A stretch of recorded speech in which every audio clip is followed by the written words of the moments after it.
Okay, good evening, everyone. Welcome to our 5th installment in this series of TED Talks on the climate crisis with Alan Simpson.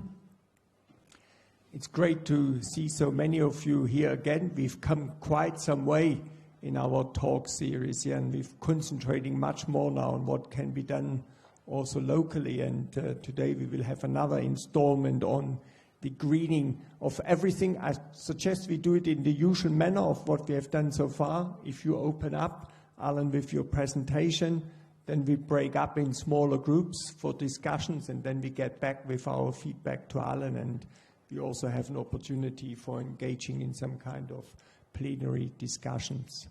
Okay? Without further ado, Alan. Thanks very much, Andreas, and thanks to everyone, the many faces I recognize now who've done the journey with me, and there ought to be some sort of medal that goes with that. Let me just explain why I want to open with this one, which is a picture from Vietnam, just about the way in which they cope with extreme weather conditions there, which is in the notion that all agriculture needs to be terraced. It needs to be able to cope with extremes of rainfall, both to contain the runoff and to hold the water for the crop growing systems. And we're going to have to deal with something of the same thinking as we ourselves contemplate how to deal with much more turbulent weather events. And some of it will be green like this, and some of it will actually be, not green, which is, the best example for me is that I cannot any longer see a case for non-porous pavements.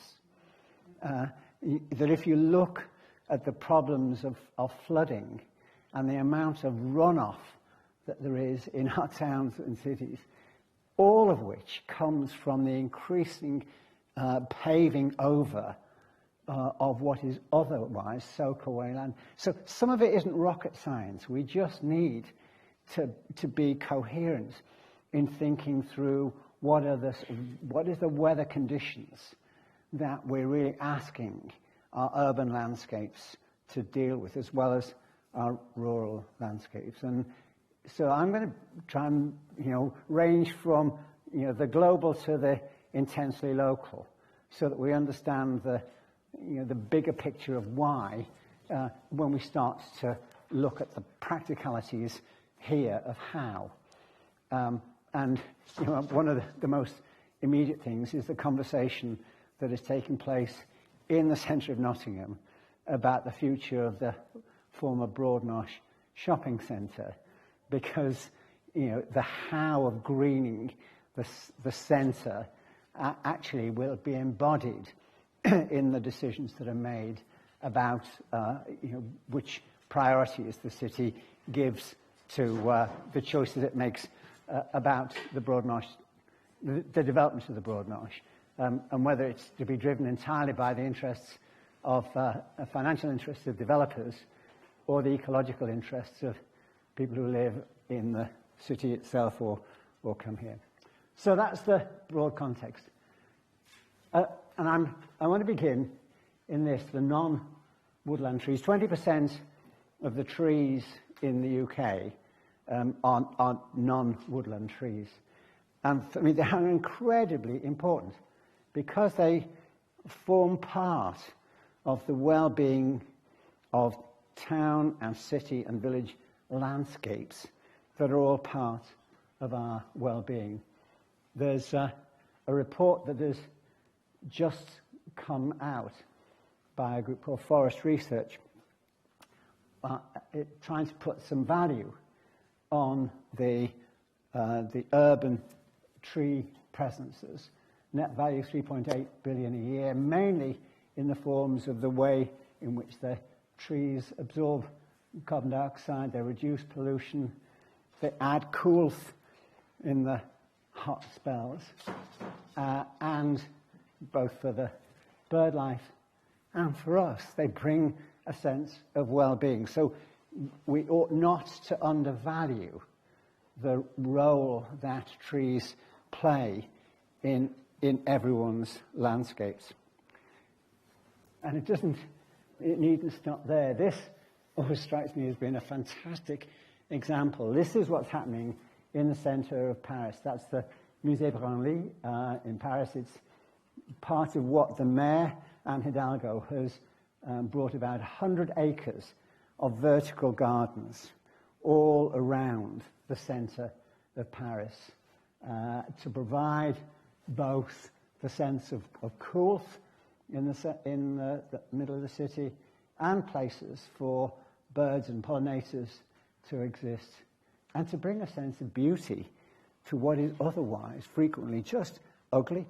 And you'll see some of the graffiti in Nottingham, where people have someone has spray painted, why does Nottingham have to build such ugly buildings? And it's right, many of the buildings that are going up by developers are maybe functional, but they are brutal in their ugliness, and they don't need to be.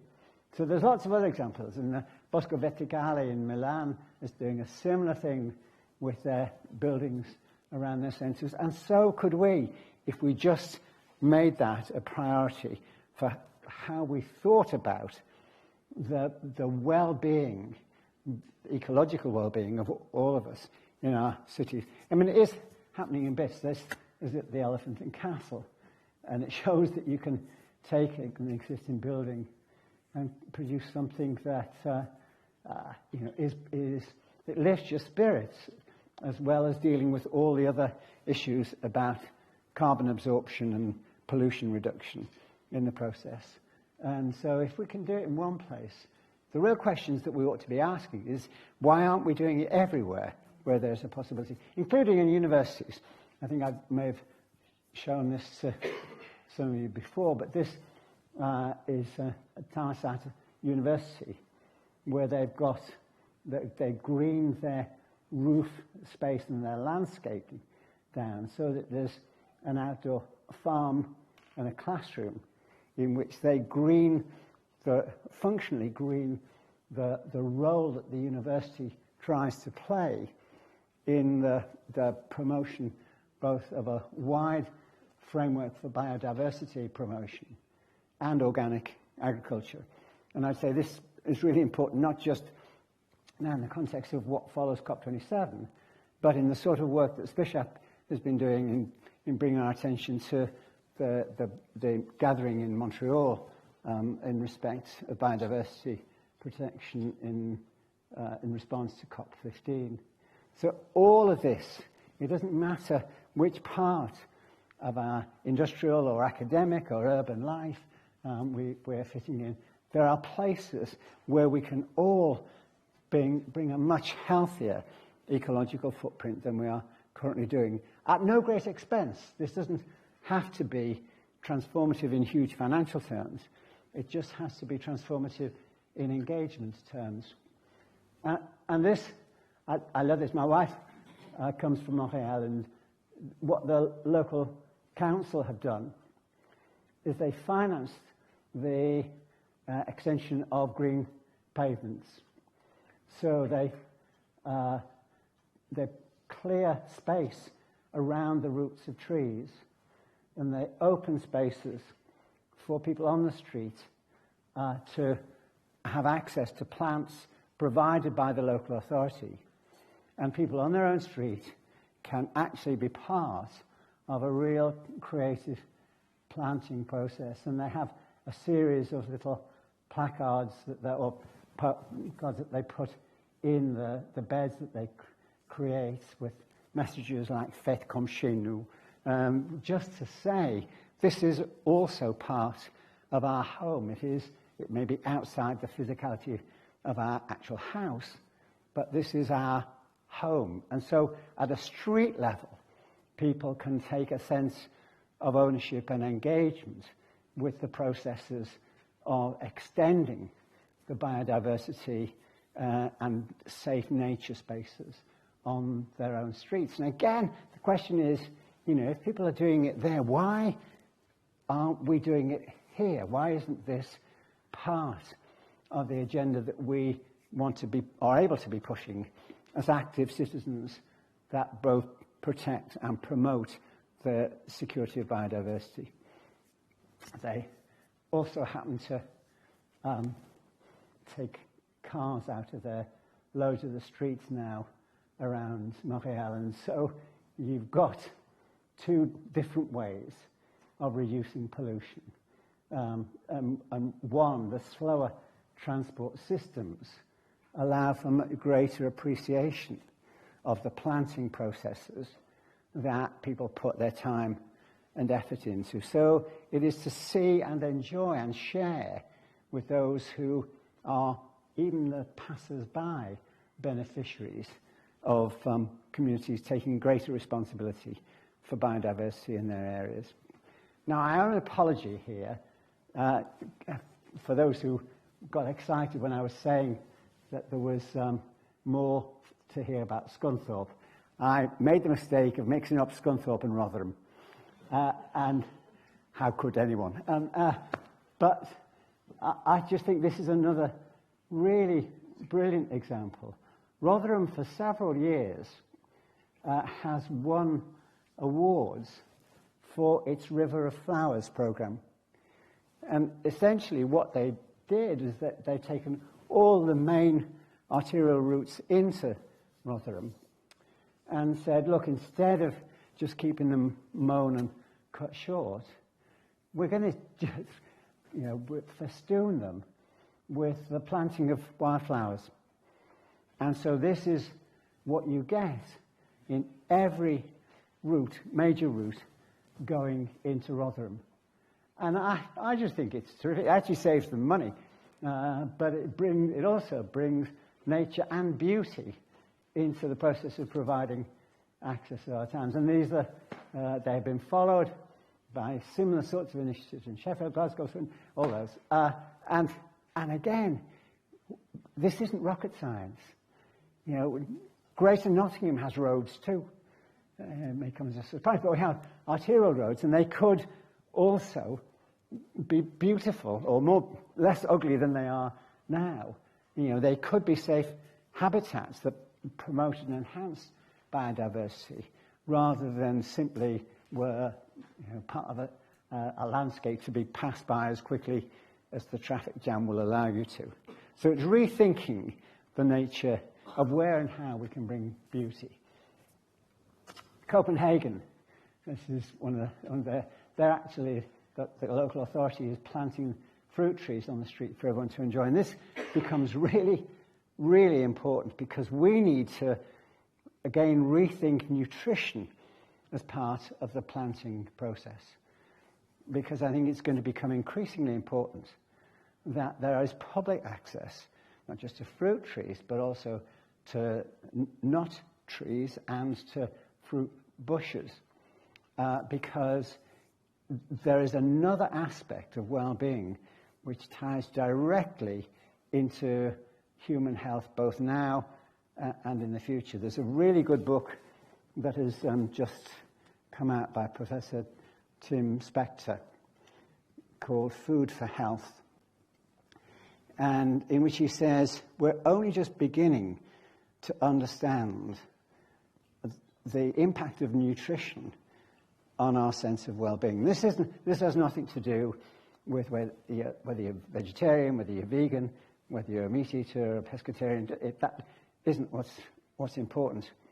He said what's now coming out is the impact of our human health and well-being that is to be found in the microbiome of our gut.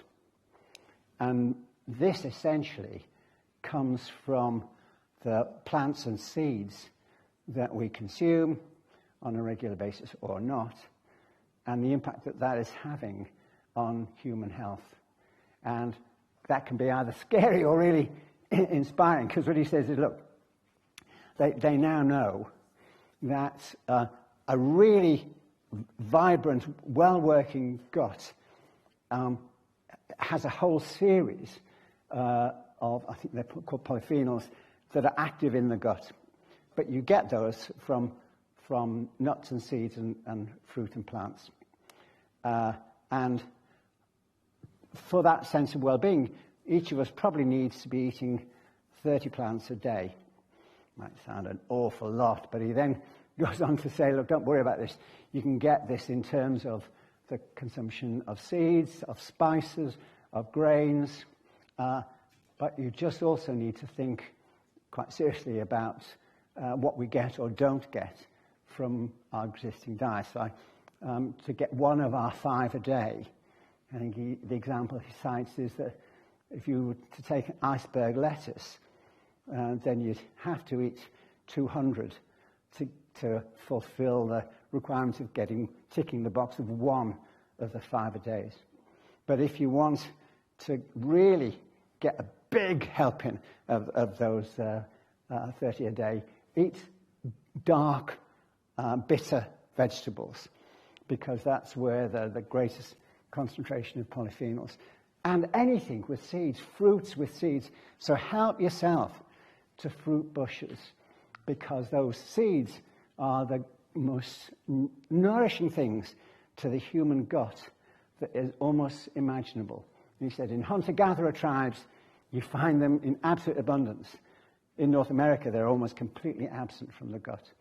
And that's now becoming recognized as a major determinant of human health. And if we know that, why not incorporate it into what we plant that can be harvested for free? And in a sense, we're not only providing food and nutrition for birds that would dine out on fruit bushes and fruit trees, but also potentially for ourselves and our own well-being. And then I think we need to be looking at what it is that we can do in the small pockets of land that exist in all of our areas in Nottingham and around Nottingham. And I think that the thing to be really picked up on is the idea of Miyawaki forests. Professor Miyawaki is a Japanese botanist who has now succeeded in planting, I think, 1,700 such forests in Southeast Asia, I think 700 in the Netherlands, 400 in France and Belgium. And the significance of this is in the intense planting of a diversity of local crops in very tight proximity to each other. Because what he has then been able to show is that when you do that, dense and diverse plantings, what you get is 10 times the rate of growth of conventional forests and 100 times the biodiversity that you'd find in a conventional forest, and 40% more carbon reduction or removal that takes place as a result. And that these can be done virtually in any part of urban landscapes, particularly around small patches within school grounds or alongside the edges of roads. And if we can do that on the same sort of principle, you actually make both a virtue and an adventure journey in the process of taking that, what we now know to be the massive contribution of these micro-forests that come as part of the Miyawaki forest experiments. So all we have to do is pinch other people's ideas that are already there in practice and demonstrating, the colossal, easy benefits that are within our reach, if only we have the will and the organization to do so. And then other places are doing things on a bigger scale. I was really taken by the fact that Madrid plans to construct a huge forest around the city. And I just think, well, we could do the same. You know, we could think about it creatively and maybe want to call it something like Nottingham Forest. And that would be a project that could be an all-embracing green wraparound for the city. It would be a way of saying welcome to a space that is demonstrably committed not to the dominance of concrete structures on the landscape, but the restoration of a green wraparound that would define and secure the sense of a city that could cope with the heat outbursts that we had last summer, and also can absorb much of the downpours that we're currently having to deal with and will continue to have to deal with. And where does this fit in? Well, this is the last of the slides in this part of the thing before I hand over to you for your ideas. But I'm fed up with the political conversations that are taking place in Parliament about which policies have to be pursued in order to deliver growth. And actually, in conventional terms, if there are any of you from the economics or accountancy departments at the university, you have to redefine growth. We cannot survive, the planet cannot survive within a mentality that says that we have to be able to grow increase what we consume. The growth in consumption is just acceleration along the road towards our own extinction. We have to learn to put back more than we take out. We have to live in recognition and praise of a circularity that makes better use of what we have and what we inherited in ways that our ancestors all used to understand, and which some of the oldest cultures on the planet still do understand. Those that say that we cannot embrace any new policy initiative without being clear that it works in the interests of the next 7 generations. And we don't think, I say, much beyond the next 7 minutes, but we have to rethink our whole approach to the ecosystems and the biodiversity that isn't just beautiful and decorative, but is actually an essential component of what makes life for us viable on the planet. And I was really taken by the examples from Uttar Pradesh, where they used 800,000 volunteers to plant 50 million trees in a single day. And I was just flabbergasted about that, until I discovered that about 6 months later, their neighbours in Andhra Pradesh used 1.5 million volunteers to plant 65 million trees in 12 hours. Now, I don't pretend for one moment that we can match that at all. But actually, we could do a hell of a lot better than we do now. But I think we need to put one cautionary warning for ourselves on this, and that is that it's been really nice for me in the lead-up to these talks to work with River and members of the Students' Union in terms of their experience on campus about tree planting in Nottingham, because there's a huge level, A, of an awareness, and B, willingness to reach out and engage with climate activism. And many students had actually been involved in the city's tree planting initiatives. But it's as soon as you begin to explore what that experience has meant for them, it becomes a massive disappointment.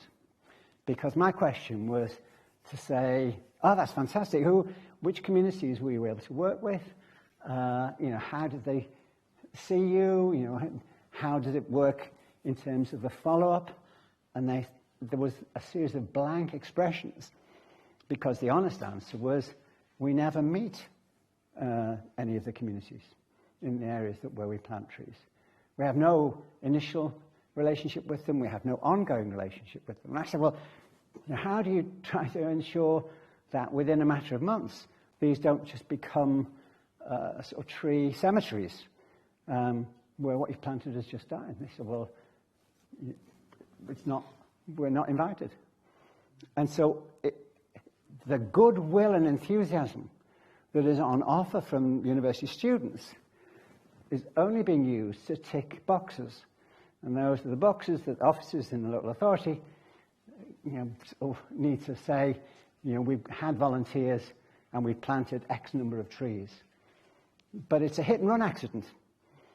And nothing of what we see in Montreal is part of the engagement that students are invited to be a part of. So you're not seen as being part of the community where the planting is going.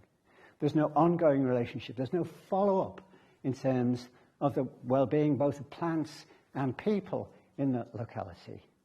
The student enthusiasm is just used to provide a numbers game figure that allows the public sector to say, we've planted so many trees.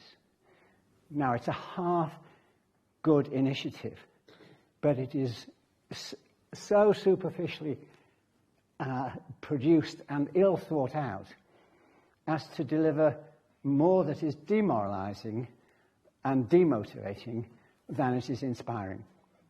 So what I think we have to do is to recognize that it's a bit like the Christmas message. The planet and restoring the planet is for life, not just for Christmas. You can't look to groups of students or any other activists to come out on a series of one-off adventures with no sense of where and how this is going to grow on its own and deliver a wider sense of well-being than just the moment at which you plant the tree. So even if we can't inspire ourselves to act on this sort of scale, what we need to understand is that we have to begin to mobilize the equivalent of our share of those volunteers who engage in the process of restoring biodiversity within our own natural environments, because it's the saving bank for us that will deliver, if we're sensible, will deliver our own ecological survival and not just the survival of the plants that we put in the ground. So that's the roundup that I want to offer on that, and I'm looking forward to saying to you what I'd like is a shopping list of practical and or inspirational ideas that you feel that we could bring either from this university or the city's universities, from the local authorities that surround the city, from the local communities, from any of the trades or academic disciplines and professions that can bring this sense of a visionary restorative agenda to the ecological well-being of our city and region. And that's going to be the task that we have to meet if we want to survive. Yeah. Are we up to it? When I listen to things that are coming out of the generations that you represent, River, my answer is yes. We have to take the likes of you and Katie and others and have the humility and sensibility to run with those ideas, but we need to be bombarded with ideas. So that's the point, Andreas, where you take over and you organize us into the little ecological units that you do, and we start that process of feeding back. Excellent. Thanks, Charlotte.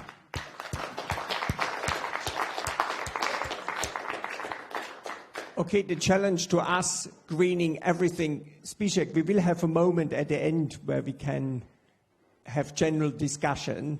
Well, I'd like to just talk about what COP21 said 15 says that. And there will be time for that, but we first go into small groups. To give a general, just a rundown about what's happening there, because that then will stimulate people's ideas as well. Okay, I give you that 2 The minutes ideas, speech again, the then ideas need to there be will for be here, space for people general. to do here. Yeah. Well, the thing is that at COP20, Montreal, Montreal, I've been calling it Montreal. Montreal is that China have convened this framework for biodiversity protection, because the UN split climate change away from biodiversity and have two sets of COPs going. So you've got the 27 COP, which was just in Egypt, which talking about climate change, but didn't talk about biodiversity. So now we're talking in Montreal about it. And they've got 21 targets in there for governments and loads of billions of money that they want to do that. And they've got to come up with their way of tackling all aspects of biodiversity in the soil, in the rivers, etc. So I think that it's worth people to going, I'll just finish on this, just Google COP25 and the framework, because there they actually say on 21 different ways of ensuring that each government takes responsibility for cleaning up their acts in land, agriculture, and all the to stop the degradation of biodiversity and species. You know, the thing is that the UN should have kept in 1992, when it split the three into these three things, should have looked at it in a way that climate change is affected by and biodiversity is affected by climate change and pollution as well. So, you know, they made the mistake of that. That's why confusion reigns in COP. Okay. But I think, again, just to bring it back here, it's in this context, in tree planting, the government provided the trees, but it was the 800,000 volunteers who did the planting, working in small teams and local communities and taking ownership of being the deliverers of that transformative change. And so I think that's the level. If you were to be the government of the UK, I would be immensely happy, but I suspect that won't be happening overnight. But what we can be is the drivers of change within our own localities.